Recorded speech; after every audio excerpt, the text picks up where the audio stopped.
It's nice to see so many people here today. I haven't spoken for a while, and I was thinking about it recently, and how when you speak, sometimes you it's a little bit of a random thing in a way. You sort of come up, you haven't heard from me for ages, you won't know what I've been thinking about. But the thing is that I sort of feel that today I've got something to talk about that's been on my heart for 18 months probably, and so when Lawrence asked if I could speak, I just knew that this was what he wanted me to talk about today. And it ties in really well with the message a couple of weeks ago, where Lawrence was talking about atonement and how through Christ we've been saved to live a life of love and grace. And, it's a very freeing and captivating truth. It's also a truth that when we really wrestle with it, has the potential to radically change our lives and the way we live together as a community.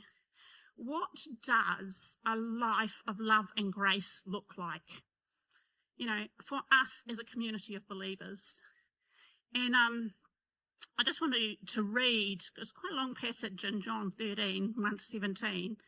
So I think they're going to put it up for you, but, and I'm hoping it's the same translation. I said it was NIV, and then I can't read that, so I'm reading from here. It was just before the Passover festival, and Jesus knew that the hour had come for him to leave this world and go to the Father.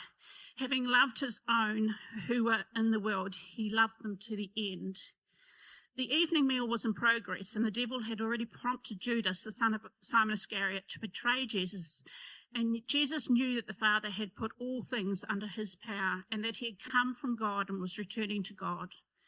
So he got up from the meal, he took off his outer clothing and wrapped a towel around his waist. And after that, he poured water into a basin and began to wash his disciples' feet, drying them with the towel that was wrapped around him. He came to Simon Peter, who said to him, "Lord, are you going to wash my feet?" And Jesus replied, "You do not realize now what I'm doing, but later you will understand." "No," said Peter, "you shall never wash my feet." And Jesus answered, "Unless I wash you, you have no part of me." Then Simon Peter replied, "Not just my feet, but my hands and my head as well." And Jesus answered, "Those who have had a bath need only to wash their feet. Their whole body's clean. And you are clean, though not every one of you." For he knew who was going to betray him. And that was why he said not everyone was clean. And when he'd finished washing their feet, he put on his clothes and returned to his place. "Do you understand what I have done for you?" he asked them. "You call me teacher and Lord, and rightly so, for that is what I am. Now that I, your Lord and teacher, have washed your feet, you should wash one another's feet. I've set you an example that you should do as I have done for you. Very truly, I tell you, no servant is greater than his master, nor is a messenger greater than the one who sent him. Now that you know these things, you will be blessed if you do them." And I guess there's another passage that isn't up here, but John 13, 34 to 35, Jesus says, "A new commandment I give you, love one another as I've loved you. So you must love one another. And by this, everyone will know you're my disciples, if you love one another." So anyway, what's happened here? It's Passover in Jerusalem, and Jesus has sent ahead to have a meal prepared to share with his disciples. Not only has he ensured that there will be food and wine to nourish them, but he's seen to their comfort by doing the lowliest of jobs and washing their feet. There's a high level of intimacy in this whole encounter. There are multiple layers of meaning in this passage. And for me, this is one of the great examples of hospitality in the Bible. This example of Jesus' care and service for his disciples, which he encourages us to copy. And so my topic today is hospitality. And why is it so important to the life of the Christian community? So to understand Christian hospitality and why it's important, we need to consider hospitality. It's both a divine principle and a significant aspect of our faith practice as Christians. It's about welcoming others, showing kindness, creating a space where God's love can be experienced.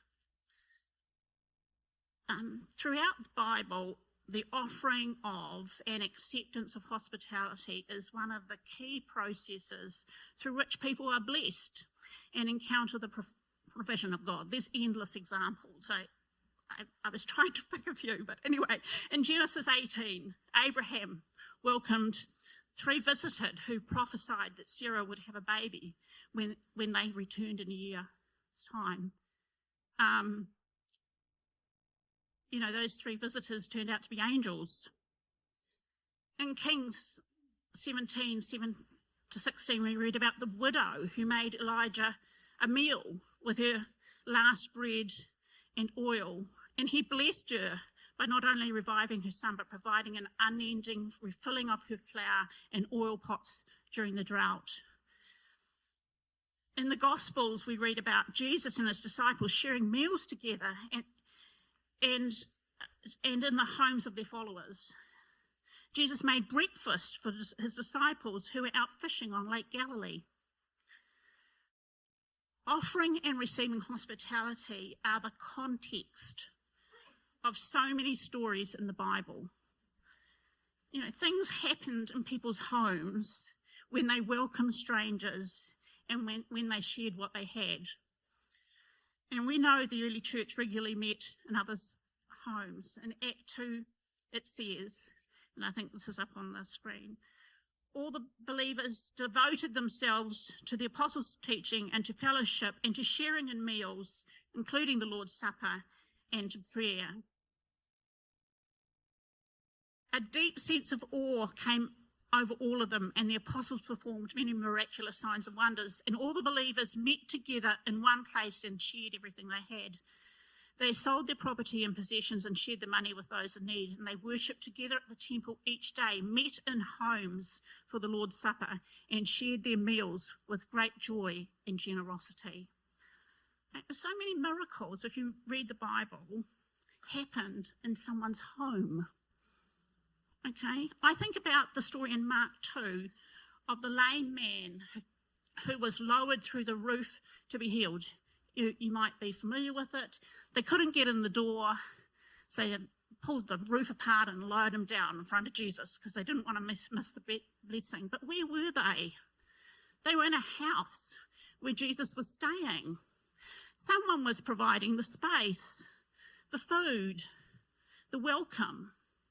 And just as with our morning services, someone has vacuumed, cleaned the toilets, set up the chairs, put out the coffee mugs, provided the space where Jesus can come. Throughout the New Testament letters, the writers, Peter, Paul, John, urge the early church to be hospitable, to not just grow tired of doing good, but to welcome each other. I've sort of been thinking about this, and I think that we need to understand that hospitality is a spiritual discipline. It's more than a social obligation. It's a profound spiritual practice that shapes and molds us in our character. And just as we recognise and we talk freely about things like prayer and fasting, meditation, tithing, giving, praise and worship as spiritual disciplines, hospitality is also a spiritual discipline. And I think when we start to think about it like that, it's sort of, we maybe pay a little bit more attention to it, to understanding that when we open our hearts and homes to others, we are drawing closer to God. And just as when we are praying, just as when we are worshipping together, welcoming others into our lives and our spaces as a spiritual practice, we're engaging in an act that requires humility, generosity, and selflessness. The act of hospitality calls us to go beyond our comfort zones, to inconvenience ourselves for the sake of others, and to see Jesus in every guest we welcome. The spiritual practice teaches us to prioritise the needs of others, to listen with empathy, to serve with joy. It challenges us to go beyond our prejudices, to embrace diversity, to build a community rooted in love and acceptance. But more than that, hospitality aligns our lives with the teaching and practice of Christ, who consistently demonstrated radical hospitality throughout his ministry. By feeding the hungry, healing the sick, and dining with outcasts, Jesus showed us that true hospitality is inclusive and transformative. As we follow his example, we grow in our faith and become vessels of grace and compassion. We're able to live that life of love and grace. And I feel that in practicing hospitality, we create sacred spaces where the presence of God can be felt and experienced. These spaces become places of healing, just as the man who is lowered from the roof. They become places of encouragement and fellowship, where individuals encounter the love of Christ in tangible ways. And whether this is through a meal, a listening ear, a simple hug, our acts of hospitality can profoundly impact the lives of those we serve. And this, I think, was what Jesus was teaching his disciples when he washed their feet. Hospitality involves both giving and receiving. In Matthew 10:11-14, Jesus instructs his disciples to accept hospitality from others. We're encouraged to bless those who bless us. There's, however, another dimension to this. At times, being the host is actually a lot easier than being the guest. We have more control over our environment in our own home. We set the tone. Accepting hospitality requires us to receive, to sometimes to be a bit more humble, to be able to enter other people's spaces.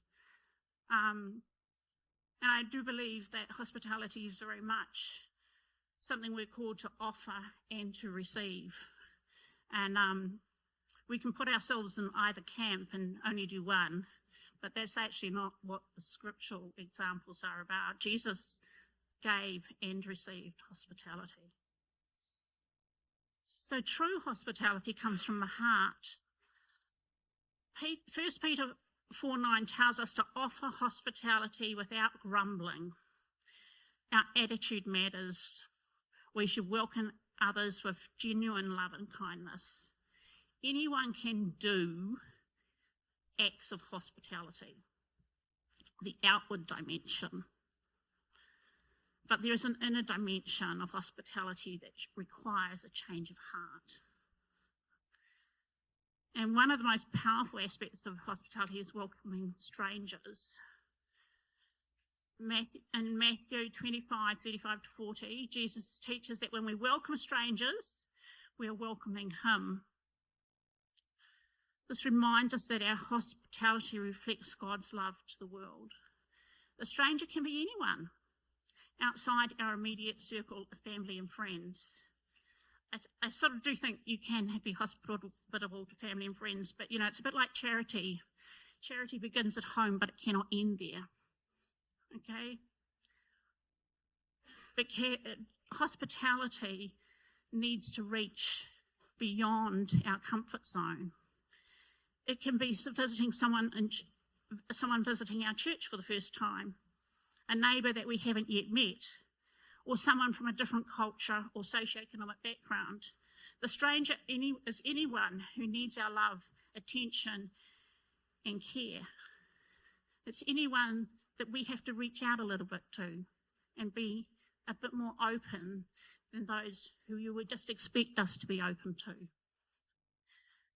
Hospitality requires us to act intentionally.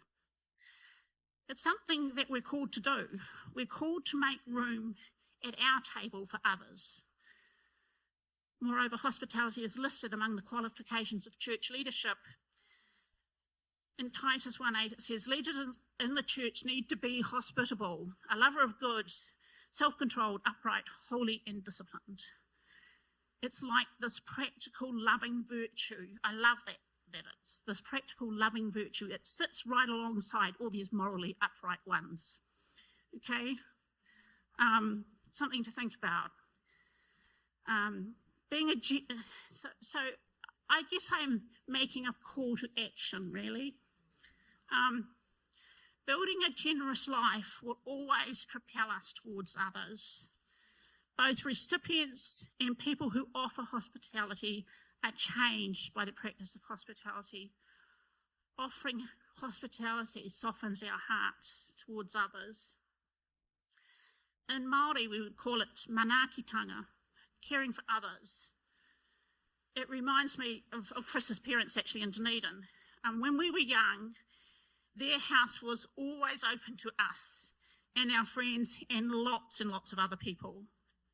And we still, all these decades later, lots of decades, are regularly asked about them by people who experience their love and welcome. It's like the ripples of their hospitality are still felt decades later. You know, I do think that today in New Zealand culture, especially Pākehā New Zealand culture, our homes are often seen as our castles, where we can retreat and pull up the drawbridge.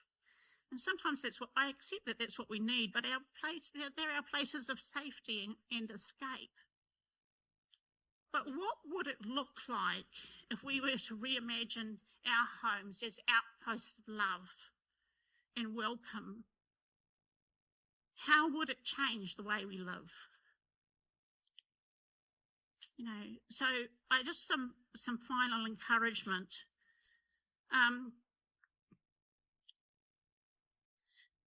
To be a community that demonstrates Christ's love, to grow to be like Christ, we need to be intentional about hospitality, right? What's one thing that you could do to grow in your practice of hospitality? Perhaps join with others to invite in the stranger, whoever that might be for you. We have great examples here, the Grace Fellowship meals, the youth group suppers, and the home groups that meet regularly. Maybe you could start by joining in instead of sitting on the fence. We need to create room in our lives for hospitality in terms of time, in terms of finances, and in terms of personal space. It's so easy to deprioritise it. The pressures of life, you know, they're genuine. But hospitality doesn't just happen, and it's just so important.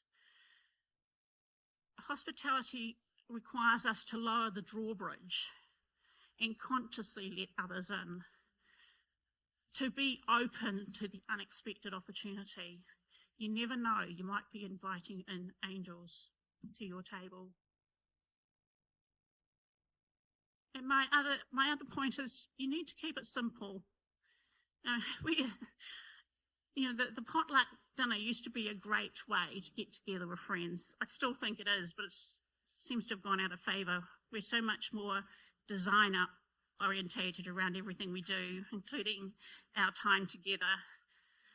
But Hospitality is not about entertainment. Entertainment is about when you put on a show that focuses on you, and hospitality is about serving and loving others. So if we want to grow in our spiritual walk, we can't ignore this important spiritual discipline. It's important, like prayer, like meditation, like reading your Bible.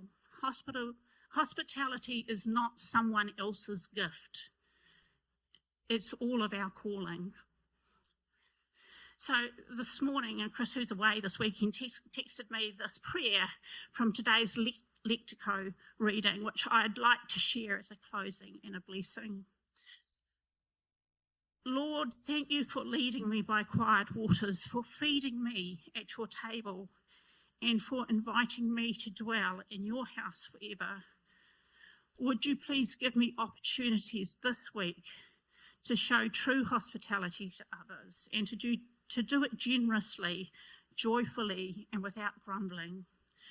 Would you give me grace to embrace interruptions as gifts from you, and help me to make space in my schedule, at my table, in my home, and my heart for others?